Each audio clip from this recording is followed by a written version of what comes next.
새해 첫 주일 2025년 신년주일입니다. 송구영신 예배를 드리지 않기에 저희 가정은 1월 1일 집에서 가정 예배를 드리며 주님 감사하면서 기도하는 시간을 보냈습니다. 이 시간 이곳에서 그리고 온라인으로 예배 드리는 분 중에서는 다른 교회에서 송구영신 예배를 드린 분들도 있고 저처럼 집에서 홀로 또는 가족과 함께 새해를 맞이한 분도 있을 것입니다.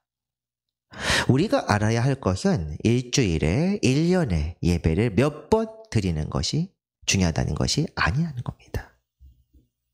우리가 얼마나 주님의 뜻을 찾으며 주께 집중하고 세상과 복음을 분별하며 살아가는지 이것이 중요합니다. 그런 점에서 1년을 돌아볼 때 여러분은 얼마나 보람된 삶을 사셨습니까? 저는 조금 전 기도할 때에도 이렇게 말씀드리지만 지난 한 해 부끄러움이 참 많았던 것 같습니다. 기분 내키는 대로 살고 마음대로 생각하며 주님의 뜻이 뒤쪽일 때가 대부분이었던 것 같습니다. 주님은 은혜로 깨닫고 회개하는 것에 감사하면서도 아직도 변하지 못하는 모습을 보면서 예나 지금의 똑같은 것 같은데 답답하고 한심하게 느낄 때도 굉장히 많습니다. 저절로 한숨이 납니다. 아무쪼록 말씀을 듣는 여러분들은 저보다 더 보람찬 한 해를 보내셨고 또 새해를 맞이하셨기를 바랍니다. 되돌아보았을 때 부끄러움이 있다면 회개하고 깨끗하게 청산한 뒤 새해를 맞이하시길 바랍니다. 우리가 진심으로 뉘우치고 주 앞에 선다면 자비로우신 주께서 우리를 용납하시고 용서하실 것임을 확신합니다. 새해 첫 주일 우리 교회는 정해진 말씀을 읽습니다. 오늘 하루만 읽을 뿐 아니라 1월의 말씀 자체가 이 오늘 본문 말씀으로 고정되어 있습니다.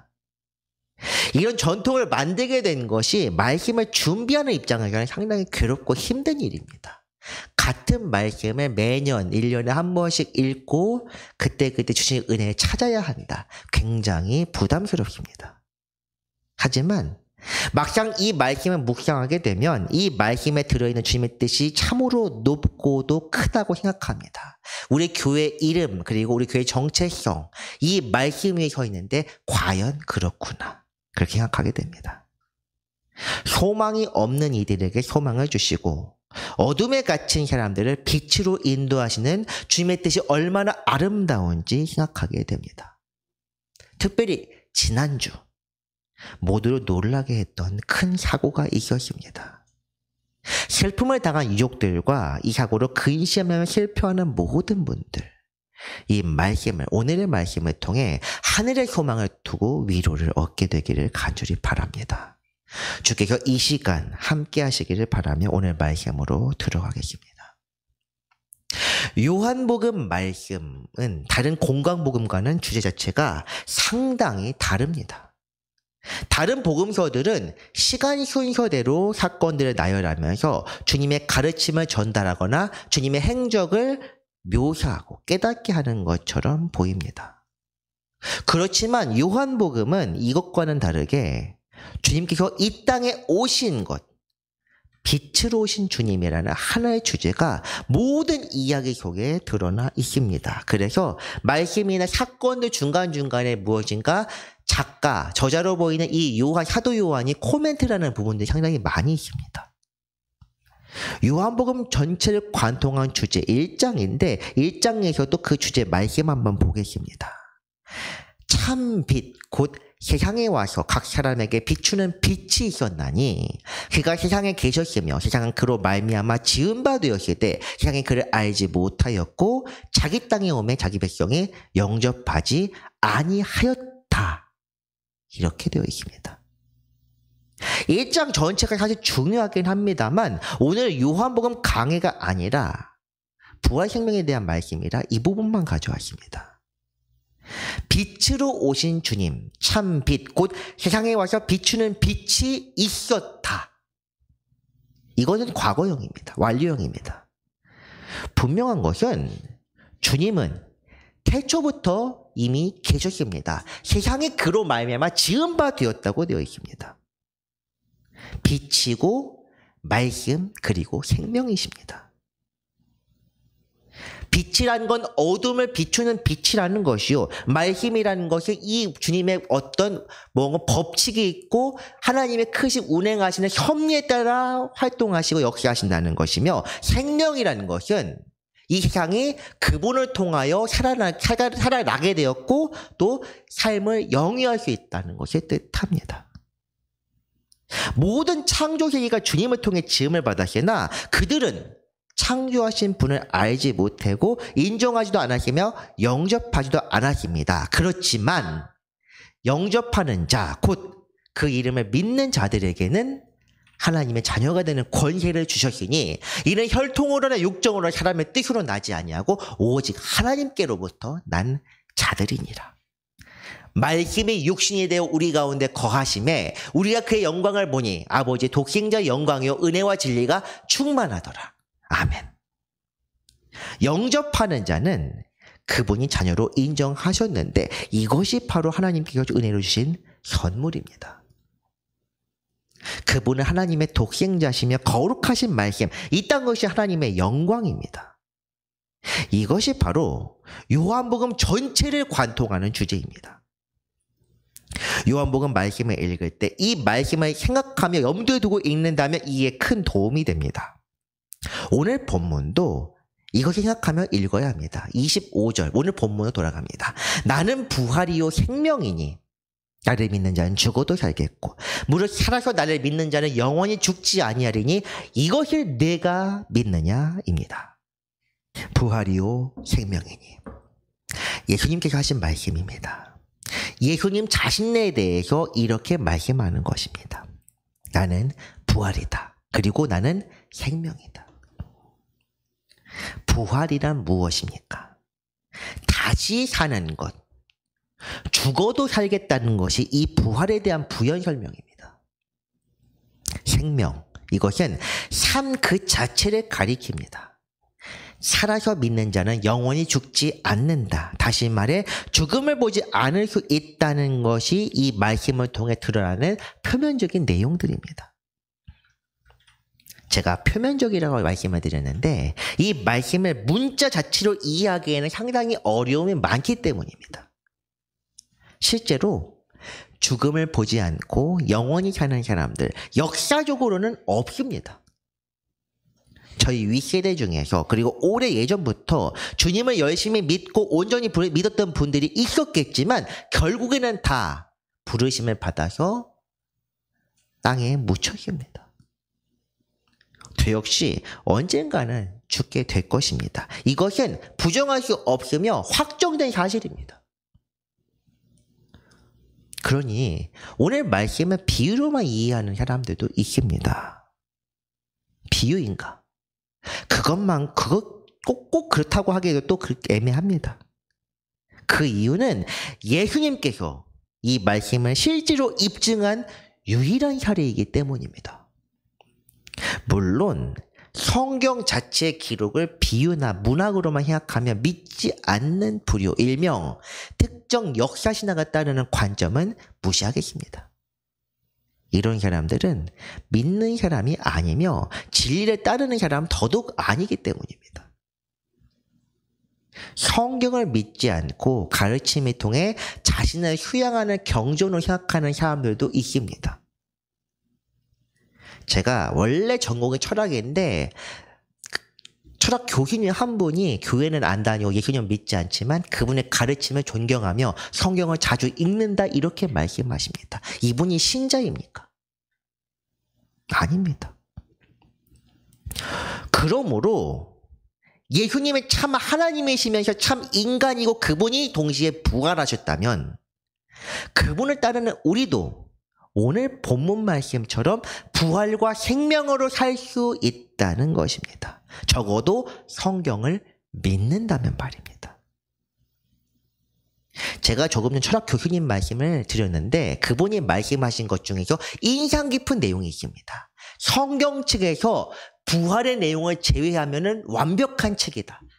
그렇게 말씀하셨습니다. 그런데 성경에서 다시 정정합니다. 성경에서 부활의 내용을 제외하면 그냥 책입니다. 완벽한 그 책, 신학자적 이야기하는 건 성서입니다. 글서자, 거룩한 뜻으로 쓴 책입니다. 하지만 그것이 경전, 다시 말해 우리를 살리는 복음의 말씀을 인정하는 순간 부활 없이는 경전의 가치가, 하등의 가치가 없습니다. 왜냐하면 완성되지 못하기 때문입니다.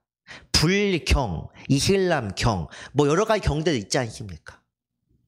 그것을 경전이라 부르는 이유는 그 안에서 삶에 대한 완성된 시스템이 있기 때문입니다. 그런데 성경은 부활이 없다면 미완성입니다. 유대인들의 율법 그 자체로 완성된 책입니다. 유대인들도 율법 자체 경전으로 생각하면 있습니다. 하지만 신약을 우리가 읽는 순간 부활 없이는 그냥 아무것도 아닙니다.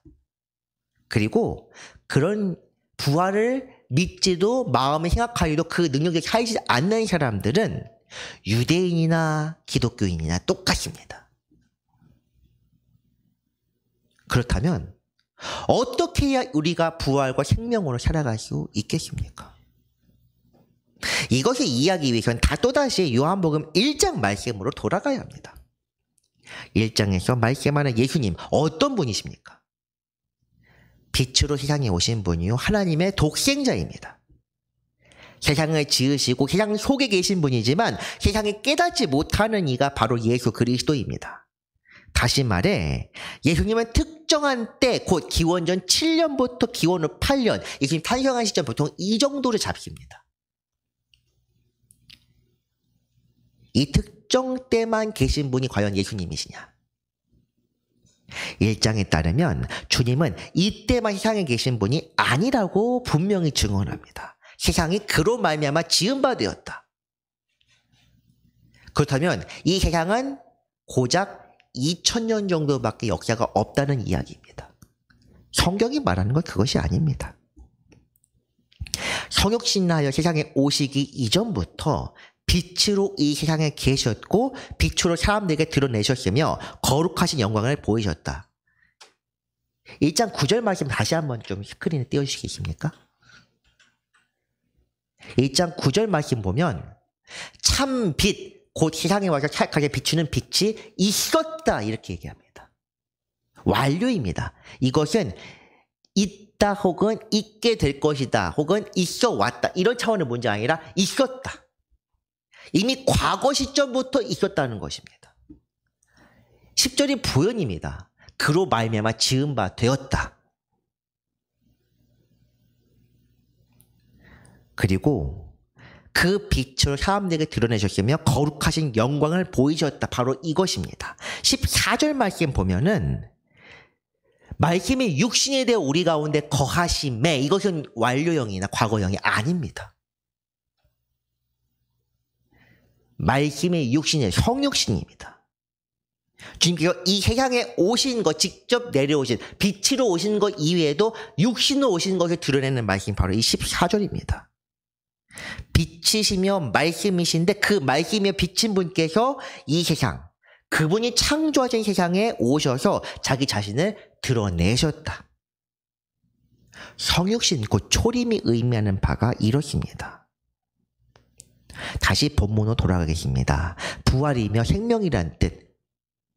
생명의 본질이 빛, 곧 죄로부터 정결하게 되는 것을 뜻하기 때문입니다. 이해를 돕기 위해 로마서 말씀을 한번 보도록 하겠습니다. 로마서 말씀입니다. 죄의 삭신 사망이요. 하나님의 은사, 은혜입니다. 그리스도 예수 우리 주 안에 있는 영생이니라. 여기서 말하는 은사는 은혜를 뜻합니다. 성령의 은사와 다릅니다. 우리가 사망 권세를 이기지 못하고 죽게 되는 것은 죄가 우리 삶을 지배하기 때문입니다. 빛이라고 이야기했습니다. 빛이요 부활이요 생명인데 빛이라는 것은 어둠을 몰아내는 힘이요. 반대로 어둠 자체가 빛이 없는 것이 어둠이라고 합니다. 빛이 먼저요 어둠이 나중이거나 혹은 이 세상에 어둠뿐인데 빛이 나타나므로 어둠이 없어졌다. 어느 쪽이든 사실 틀린 말은 아닙니다. 우리 주님을, 이런 빛이신 주님을 믿게 되면 영생, 죽지 않고 영원히 살게 된다. 이 로마서에서도 그렇게 말씀합니다. 이것이 무엇이냐? 하나님의 은혜입니다. 그렇지만 우리는 여전히 죽습니다. 조금 전 말씀드린 것처럼 죽을 운명입니다. 제가 저주를 퍼부는 것이 아니라 여러분도 언젠가 죽습니다. 저도 죽습니다. 제 다음 세대도 죽을 것이고 그 다음 세대도 죽을 것입니다. 이것은 어쩔 수 없는 사실입니다. 왜 주님을 믿는 사람도 죽음을 겪을 수밖에 없게 되는 것입니까? 이런 질문 사실 대답하기 참 어렵습니다. 이해하기 어렵기 때문이 아닙니다. 물론 부활이라는 개념을 이해하는 게 쉬운 것은 아니지만 이해가 어려운 것이 아니라 죽음이라는 개념 자체가 사람마다 다르게 받아들이기 때문입니다. 어떤 사람들은 죽음을 우리 육신의 숨이 멎는 것으로 이해합니다. 육신이 이제 완전히 활동을 멈추는 것. 우리가 사는 이 세상을 전부인 것을 여길 때는 이 말이 맞습니다. 그런데 믿는 사람들, 우리들은 죽음을 하나님과의 단절로 이해합니다. 하나님과의 단절. 이런 경우에는 숨을 쉬고는 있지만 이미 죽은 사람입니다. 하나님과 교통하지 않으면 그 결과가 영원한 심판이요 형벌이기 때문입니다. 빛이 향해 왔을때 향해 깨닫지 못하였다. 깨닫지 못하면 이 사람은 계속 어둠에 있습니다. 왜냐? 어둠 자체가 빛이 없는 것이 어둠이라고 하기 때문입니다. 어둠에서 살아가며 자기 앞을 보지 못하고 앞날도 깨닫지 못하다가 언젠가 멸망하게 됩니다. 영원을 살아가고 영원을 보시는 하나님 편에서 이것은 이미 확정된 죽음과도 같습니다. 하나님과 단절된 것, 빛이 거하지 않고 어둠 속에 사는 것, 이것은 이미 죽음입니다. 우리는 미래에 대해 예측하지 못하지만 하나님은 우리가 그릇된 길을 갈 때부터 그의 미래를 알고 계십니다. 더 확정적으로 말씀드리고 싶긴 한데 그렇게 하지 못하는 것은 우리의 미래가 열린 미래인지 닫힌 미래인지 운명론인지 결정론인지 자유론인 건지 제가 확신할 수 없기 때문에 그렇습니다. 지난 3년 동안 제가 말씀을, 물론 지금 제가 이거 준비하면서 미리 들어보진 않았습니다. 그런데 딱 봐도 오늘은 지난 3년 말씀 나눈 것과는 다르게 굉장히 어려운 방식으로 말씀을 전개하고 있다는 느낌이 듭니다.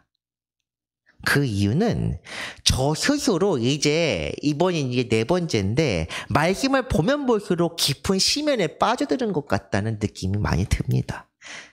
부활이란 무엇인가? 작년, 재작년쯤 되면 부활이 무엇인가 나름 이야기할 수 있었는데 지금은 오히려 말하기 굉장히 어렵습니다. 그렇지만 우리가 분명히 알 것은 있습니다. 우리가 생각하기 어렵고 이해하기 어렵다면 그건 젖혀두기 바랍니다. 확실히 알 것은 주님께서 부활이요 생명의 성경의 말씀입니다. 이것을 믿으셔야 합니다. 그렇지만 이 생명이란 것 자체도 부활이 우리가 죽음 자체도 다른 개념을 가지고 있는 것처럼 생명도 우리가 알고 있는 한 번 이 땅에서 우리 육신을 움직이는 생명력을 가리키는 것이 아니라는 것도 알아야 합니다. 인간의 생명은 한번 피어났다가 죽음이란 사건을 통해 완전히 소실됩니다. 썩어 없어지거나 완전 화장해도 가루로 날려버립니다. 그런데 주님께서 오늘 본문을 통하여 또 성경이 말씀하는 생명은 영원히 죽지 않는 끊임없이 확장하며 맥동하는 생명력입니다.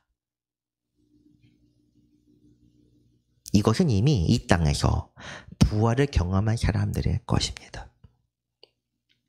다시 말해 죄의 결과인 사망에서 어둠을 이겨내신 주님, 세상을 비추는 빛의 능력으로 살아가는 그것을 가리킵니다.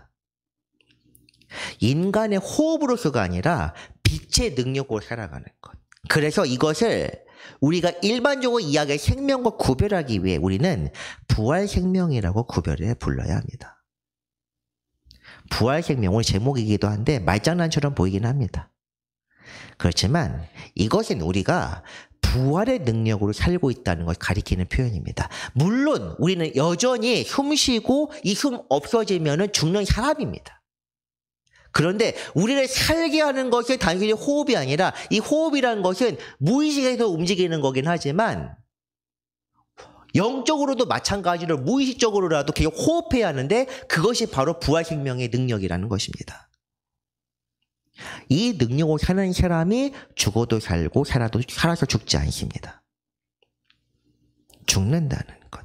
육신의 생명이 끊어지고 영혼이 심판을 기다릴 때가 오더라도 주님을 향한 소망이 사라지지 않는 것. 살아서 죽지 않는다는 것은 이제 천국 백성으로 살아가기에 영원한 나라가 도래하는 때까지 생명의 빛인 주님께서 붙드시는 것을 뜻합니다. 우리 교회 이름을 부활생명교회라고 명명한 것도 바로 이런 이유입니다. 이 땅에서 살지만 사람의 호흡으로 사는 것이 아니라 부활의 능력을 믿으며 그 생명력으로 살아가는 이들, 성령의 은혜로 살아가며 영원한 나라 백성에 합당한 삶을 살아가는 사람들, 부활의 첫 열매가 되신 주님을 본받아 영생에 대한 소망을 품고 살아가는 이들의 모임, 이것이 바로 교회입니다. 주께서 우리를 부르신 이유가 이것이며 교회를 세우신 목적도 바로 여기에 있습니다. 그런 능력으로 살아갈 때 우리가 율법의 요구를 이룰 수 있습니다. 아니, 이루는 것이 아니라 성령께서 이루게 하십니다. 주님께서는 말씀하셨습니다. 우리가 이미 산상수훈에서 봤던 내용입니다. 나는 율법의 선제를 폐하러 온 것이 아니라 완전하게 하기 위하여 왔다. 영상 편집할 때는 오른쪽 위, 이게 오른쪽 맞습니까? 오른쪽 위 북마크에 설교 영상을 올리겠습니다. 물론 설교 영상을 마칠 때 올라갈 영상은 작년 신년주의 영상입니다. 보면서 이 구절에 대한 목사의 깨달음이 어떻게 변했고 얼마나 커졌는지 확인해 보는 것도 괜찮을 듯합니다. 우연히 작년과 비슷한 깨달음이 있다고 하더라도 이것을 성령께서 하실 일이며 저는 이 말씀을 준비할 때만큼은 이전 설교를 참고하지 않습니다. 여러분이 성경 말씀을 읽을 때 여러 번 읽을 때마다 깨달음이 각각 다 다른 것처럼 저 역시 말씀 묵상을 할 때마다 같은 말씀을 읽어도 매번 다르게 느껴집니다. 뭐 단적으로 말해서 이달의 말씀에 대한 기도 제목이 매번 다르지 않습니까? 매주 읽을 때마다 뭔가 조금씩 다르기 때문입니다. 어쨌든 결국 하나님께서 말씀하시는 것은 율법을 지켰을 때 살 것이다. 이것만큼은 분명한 언약입니다. 구약시대의 언약이라고 완전히 이제 필요 없는 그런 것은 아닙니다. 율법을 완전하게 하시는 주님께서 이것을 보완하신 것입니다. 율법만으로는 언약을 세울 사람이 없으므로 주님이라는 중매자, 이 매개자를 통하여 언약을 교정하고 수정하여 이제 다시 작동하게 한 것입니다. 그 중매인을 믿고 살아가면 우리도 이 땅에서 부활한 사람처럼 살 수 있습니다. 율법을 이루며 하나님의 뜻에 합당한 그리스도의 제자로 살 수 있습니다. 이것이 부활 생명의 능력을 살아가는 사람들의 모습입니다. 성경 말씀 자체가 이해하기 어렵고 두렵고 떨리는 말씀이 많지만 유독 오늘 본문 말씀을 읽을 때만큼은 겸손해지고 두렵고 떨린 것이 사실입니다. 우리 주님의 은혜가 크기 때문에가 첫 번째요. 그 능력, 부활 생명의 능력의 역동성을 깨달을 때 놀라운 점이 바로 두 번째입니다. 그런데 세 번째, 부활 생명의 능력으로 살지 못하는 이들이 하나님의 공의를 어떻게 감당할 수 있을지 이것이 가장 큰 이유입니다. 저도 그렇기 때문에 말씀 앞에 서면은 겸손할 수밖에 없습니다. 회개하며 두렵고 떨리는 마음으로 말씀을 읽고 묵상하게 됩니다. 이것은 조건반사입니다. 말씀 앞에 우리가 뻣뻣하다면 이것은 하나님의 말씀을 제대로 알지 못하는 것입니다. 주님의 말씀은 우리가 습관적으로 외우거나 대강 읽고 치울 그런 것들이 아닙니다. 책이 아닙니다. 우리의 의도에 따라 곡해하고 왜곡하며 인용할 그런 가벼운 말씀도 아닙니다. 말씀 자체에 힘이 있고 말씀 속에 비치며 생명이신 예수 그리스도의 능력이 발현되어 나타났는데 어떻게 감히 그렇게 할 수 있겠습니까? 저는 축자 영감서를 신봉하는 사람은 아닙니다. 성경책 자체가 거룩한 거, 성경책이 성물이다. 그 생각하지는 않습니다. 성경책 그 책 자체는 책일 뿐입니다. 물리적인 어떤 그런 법칙 안에 놓여 있는 물질입니다. 하지만 책 그 자체가 중요한 것이 아니라 이 안에 들어있는 말씀이 진짜 살아있는 능력입니다. 시대에 따라 새 해석을 요구할 수도 있습니다. 그 이유는 하나님께서 그때 당시 상황에 맞게 말씀하신 그 내용에 한해서는 그렇습니다. 하지만 말씀 자체를 그릇되게 해석할 수는 없습니다. 부활과 생명 또는 부활 생명, 이 말씀의 능력이 발현되고 역사하는 것은 기원전 7년부터 기원전 8년부터 시작되어 이후 30년 동안의 이야기만이 아닙니다. 오늘 믿는 우리뿐 아니라 빛을 깨닫지 못하는 모든 사람과 이 생에 나타나게 될 두렵고 무서운 공이 바로 그거의 그 말씀이 바로 오늘 말씀입니다. 성도 여러분, 부활이란 우리 주님의 능력이요, 하나님께서 우리에게 베푸신 은혜입니다. 동시에 이 부활은 빛을 깨닫지 못하는 이들을 공의의 심판으로 이끄는 엄중한 증거입니다. 생명의 부활 혹은 심판의 부활 또는 사망의 부활도 있습니다. 사망의 부활이라는 것 자체가 굉장히 모순된 말이지만 믿지 않는 자들에게는 그렇습니다. 성경에서는 다 이야기하면 세세토록 고통을 받고 세세토록 왕노털이라 다 영원히 산다고 하는데 왜 죽는다고 이야기합니까? 주님과 영원히 단절될 것이기 때문입니다. 그렇다면 우리를 살게 하는 것은 무엇입니까? 지금 우리를 살게 하는 것, 재물입니까? 명예입니까? 관계입니까? 아니면 세상의 다른 무엇입니까? 그것도 아니라면 빛으로 오시고 지금도 우리를 비추시는 주님의 능력, 바로 부활신력의 능력입니까?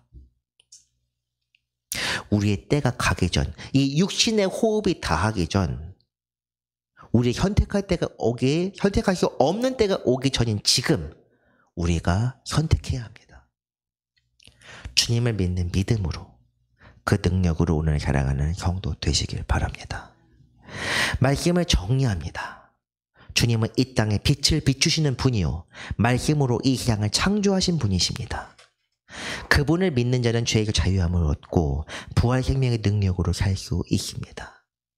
부활 생명이란 어두운 세상에서 주님께서 주시는 빛으로 살게 하는 끊임없이 맥동하는 영적인 생명력입니다. 오늘도 주님과 함께 살아가는 성도가 다 되시기를 주님의 이름으로 간절히 권합니다. 기도하겠습니다. 거룩하신 은혜의 주님, 오늘도 우리에게 빛을 비추시는 은혜에 감사드립니다. 어둠 속에 살아가는 우리에게 빛으로 나오게 하시고 죄를 이겨낼 힘을 주신 것이 바로 주님이심을 믿습니다. 오늘도 그 능력으로 살게 하여 주옵소서. 주께서 부활하셨다는 이 사건이 우리에게 소망이 되며 우리도 부활할 것이라는 굳건한 믿음으로 자라나게 하여 주옵소서. 오늘도 살아계셔서 역사하시는 우리 주 예수 그리스도의 이름으로 기도합니다. 아멘.